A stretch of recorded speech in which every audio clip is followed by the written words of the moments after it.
Le Seigneur soit avec vous. Et avec votre esprit. Lecture de l'Évangile de Jésus-Christ selon saint Matthieu. Gloire à toi, Seigneur.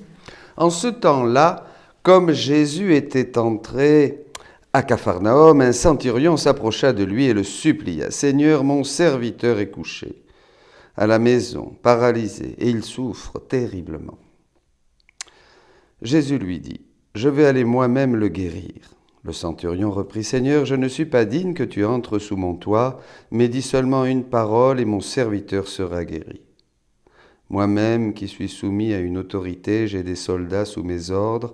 À l'un je dis va, et il va, à un autre vient, et il vient, et à mon esclave fais ceci, et il le fait. » À ces mots, Jésus fut dans l'admiration et dit à ceux qui le suivaient, « Amen, je vous le déclare. Je vous le déclare. Chez personne en Israël, je n'ai trouvé une telle foi. Aussi, je vous le dis, beaucoup viendront de l'Orient et de l'Occident et prendront place avec Abraham, Isaac et Jacob au festin du royaume des cieux. Mais les fils du royaume seront jetés dans les ténèbres du dehors. Là, il y aura des pleurs et des grincements de dents. » Et Jésus dit au centurion, « Rentre chez toi, que tout se passe pour toi selon ta foi. » Et à l'heure même, le serviteur fut guéri. Comme Jésus entrait chez Pierre, dans sa maison, il vit sa belle-mère couchée avec de la fièvre. Il lui toucha la main, et la fièvre la quitta. Elle se leva, et elle le servait. Le soir venu, on présenta à Jésus beaucoup de possédés. D'une parole, il expulsa les esprits, et tous ceux qui étaient atteints d'un mal, il les guérit pour que soit accomplie la parole prononcée par le prophète Isaïe. Il a pris nos souffrances, il a porté nos maladies. Acclamons la parole de Dieu. Louange à toi, Seigneur Jésus. Le Seigneur a englouti sans pitié tous les pâturages de Jacob. Les anciens de la fille de Sion, assis par terre, se taisent. Ils ont couvert leur tête de poussière et revêtus d'étoiles. Revêtus de toile à sac, ils inclinent la tête. Et notre Église peut devenir aussi ce désert. Comme nous le disions hier, pareil, en parlant de l'invasion et de la chute de Sédécias, eh bien, notre Église peut devenir un désert. Où est le froment? Qui nous guérira? Où est le vin? Où est le froment? Il défaille de partout. La vie de tes petits enfants qui défaillent de faim à tous les coins de rue. Ça fait peur, cette vie. On n'aime pas parler de ça.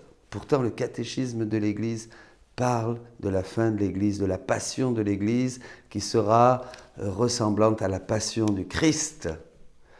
Voyez, et je ne parle pas de certaines révélations privées, comme Fatima, par exemple, la troisième révélation, le troisième secret de Fatima. Bon, pour ne pas créer de polémique. On n'aime pas parler de ces choses. Et pourtant, est-ce que nous ne sommes pas déjà entrés dans un certain effondrement, dans une certaine ruine? Est-ce que ce n'est pas non plus la conséquence de nos péchés, de tous ces petits qu'on tue dans le sein de leur mère, en libérant et en légalisant l'avortement, en libérant et en légalisant le péché sous toutes ses formes dans une société où justement le péché abonde.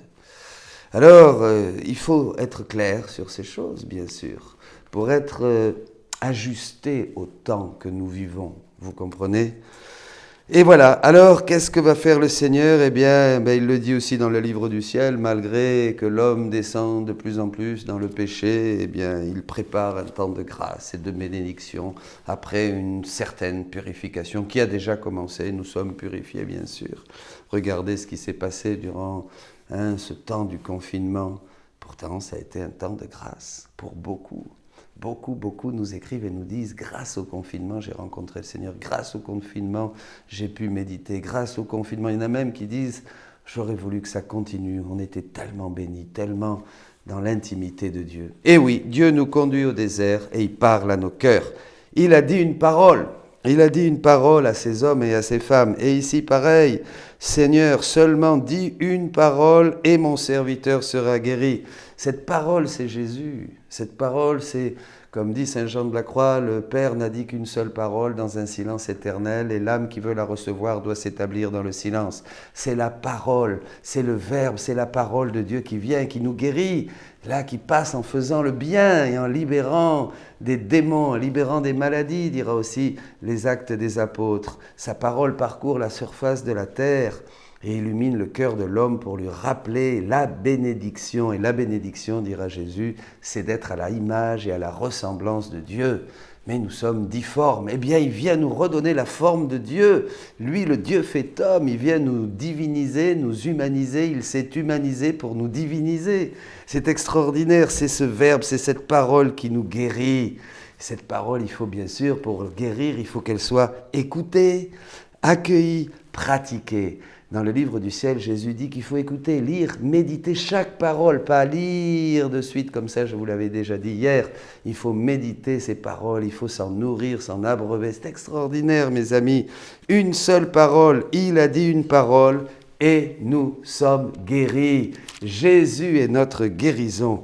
Et alors là, on voit donc ces guérisons qui continuent après le serviteur, du centurion, après c'est la belle-mère de Pierre, et après elle le lève, elle le serre, et le soir on présente à Jésus beaucoup de possédés, et d'une parole encore, il expulse les esprits de tous ceux qui étaient atteints d'un mal. Il les guérit pour que soit accomplie la parole prononcée par le prophète Isaïe. Il a pris nos souffrances, il a porté nos maladies. Une parole que l'on aime bien dans le renouveau, bien sûr. Le Seigneur, voilà, il est là, il fait ce travail. La parole, donc, il accomplit. Jésus prend tout, ça c'est clair. Mais pourquoi ? Souvent, on dit, ah ben oui, on va guérir de ceci, on va guérir de cela. Mais en fait, Jésus représente quelque chose qui va s'accomplir d'une manière universelle et d'une manière absolument incroyable que nous ne pouvons même pas imaginer. Vous voyez, ce n'est pas la petite guérison. Nous aussi, on voudrait, cette malade est guérie, cette souffrance mentale est guérie, celui qui est drogué est guéri. Ben non, celui-là, il meurt, l'autre qui continue, et l'autre, il meurt aussi d'un cancer. On dit, mais alors, c'est pas ça. C'est pas ça. Comme on l'avait dit, Jésus guérit les uns, guérit les autres pour montrer qu'il est Dieu. C'est ce qu'il faisait. Mais il ne les guérissait pas tous. En fait, il faut bien comprendre pourquoi la parole nous est donnée et va guérir celui qui l'accueille, qui la médite, qui la pratique. Elle va le guérir parce qu'il va entrer dans le royaume de la divine volonté. Et c'est ce dont il s'agit ici. Beaucoup viendront de l'Orient et de l'Occident et prendront place avec Abraham, Isaac et Jacob au festin du royaume des cieux. Mais les fils du royaume seront jetés dans les ténèbres du dehors. Vous comprenez ? Et moi, je m'aperçois, mes amis, et c'est très important aussi, ça me fait réfléchir, c'est beaucoup de courriers qui nous arrivent, de gens qui sont retournés, mais qui n'étaient pas si proches de Dieu que ça. Par contre, ceux qui sont bien dans leur catholicisme bien garni, bien orné, eh bien, ils ne croient pas. Ils restent, au contraire, ils sont même difficiles. Je parlais avec un prêtre qui souffre en ce moment de la part de certains de ses paroissiens qui lui font la guerre, et ça se multiplie partout. C'est pas normal, ça. C'est pas normal. Alors que d'autres, fraîchement convertis, découvrent le royaume de Dieu et ils n'ont qu'une envie, sans juger. Ils n'ont pas des yeux de jugement et des yeux d'aveuglement. Ils vont tout de suite se proposer pour servir le curé, pour servir dans l'église avec un bon cœur. Ils sont généreux, ils sont prêts. Voyez, les fils du royaume, ceux qui étaient invités à entrer, n'entrent pas. Et des nouveaux venus, des petits qui sont blessés aujourd'hui par la vie, eh bien, ils trouvent que Jésus-Christ est resplendissant de lumière et d'amour. Et ils entrent dans le royaume de Dieu. La parole s'est accomplie, il a pris nos souffrances, il a porté nos maladies. Pourquoi ? Pour que nous entrions dans le royaume de la divine volonté. C'est surtout ça. Il ne s'agit pas de chercher une petite guérison personnelle, un petit mieux-être. Il s'agit surtout d'entrer dans la vraie vie de Dieu. Et c'est ce que Dieu fait aujourd'hui. L'Église est purifiée.